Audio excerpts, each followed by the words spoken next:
দুর্গাপুরে মহা সাড়ম্বরে অনুষ্ঠিত হতে চলেছে ইস্কনের 18তম জগন্নাথ দেবের রথযাত্রা উৎসব। আগামী 15ই জুলাই গুচিন্ডা মার্জন ও নেত্র উৎসব এবং 16ই জুলাই মূল রথযাত্রা অনুষ্ঠিত হবে। অনুষ্ঠানে প্রধান অতিথি হিসেবে উপস্থিত থাকবেন রাজ্য সরকারের বন্দর দপ্তরের মন্ত্রী দিবাকর ঘরামি। এবারের অন্যতম আকর্ষণ রাজস্থানের বিখ্যাত ঋষভ দেব জৈন মন্দিরের আদলে নির্মিত গুচিন্ডা মন্দির। পুরীর ঐতিহ্য অনুসারে খাঁটি ঘি ব্যবহার করে 16টি উনুনে কাঠের জালে ভোর থেকে রাত পর্যন্ত একটানা মহাপ্রসাদ রান্না হবে। গত বছর প্রায় 1,53,000 ভক্তের সমাগমের পর এবছর প্রায় 2 লক্ষ ভক্তের জন্য মহাপ্রসাদ বিতরণের প্রস্তুতি নেওয়া হচ্ছে। মন্দির প্রাঙ্গণ থেকে রথযাত্রা শুরু হয়ে শহরের বিভিন্ন পথ পরিক্রমা করে আকবর গার্লস স্কুল মাঠে পৌঁছবে। উৎসব উপলক্ষে 600 বর্গফুটের বিশেষ রামলীলা প্রদর্শনী, রামায়ণ কুইজ, বিনামূল্যে স্বাস্থ্য পরীক্ষা, চক্ষু পরীক্ষা ও মেডিকেল ক্যাম্পেরও আয়োজন করা হয়েছে।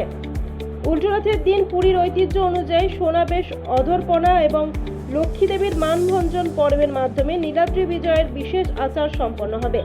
প্রশাসন ও ভক্তদের সহযোগিতায় এবারে রথযাত্রা উৎসব সুষ্ঠু ও সফলভাবে সম্পন্ন হবে বলে আশাবাদী ইস্কন কর্তৃপক্ষ। শনিবার সন্ধ্যায় সাংবাদিক সম্মেলন করে জানালেন মহাপ্রভু ঐতার্য চন্দ্র দাস।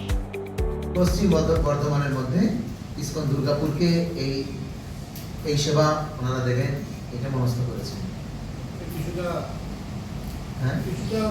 আমাদের রথযাত্রায় আপনারা যারা এখানে রয়েছেন বর্তমানে, আপনারা প্রায় আমাদের মন্দিরের সাথে ওতপ্রোতভাবে জড়িত। মানে এইভাবে না হলেও, প্রেসের দিক দিয়ে না হলেও, একটা ফ্যামিলি রিলেশনের মাধ্যমে আপনারা জড়িয়ে গেছেন মন্দিরের সাথে। তো আপনারা জানেন আমাদের ইস্কন দুর্গাপুরে 12 মাসে 24টা উৎসব লেগে রয়েছে সারা বছর। আর এই রথযাত্রা এমন একটা উৎসব, 5টা উৎসব একসাথে হচ্ছে: স্নান যাত্রা, রথযাত্রা, ঝুলন যাত্রা, জন্মাষ্টমী, রাধা অষ্টমী। তাহলে কটা উৎসব? 5টা উৎসব, প্রতিটাই বড়।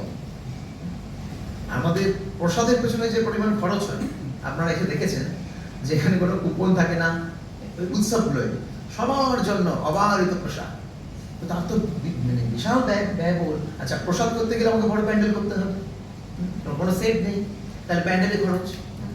আচ্ছা, এত প্রসাদ রান্না করার জন্য লোকাল লোক নেই, তাহলে আমাকে মায়াপুর থেকে আনতে হচ্ছে, তাদের ট্রাভেলিং খরচ। তো সব নিয়ে দেখতে গিয়ে দেখা যাচ্ছে এই বছরে রথ আর জন্মাষ্টমী নিয়ে 2,24,00,000 খরচ হচ্ছে, হিউজ অ্যামাউন্ট।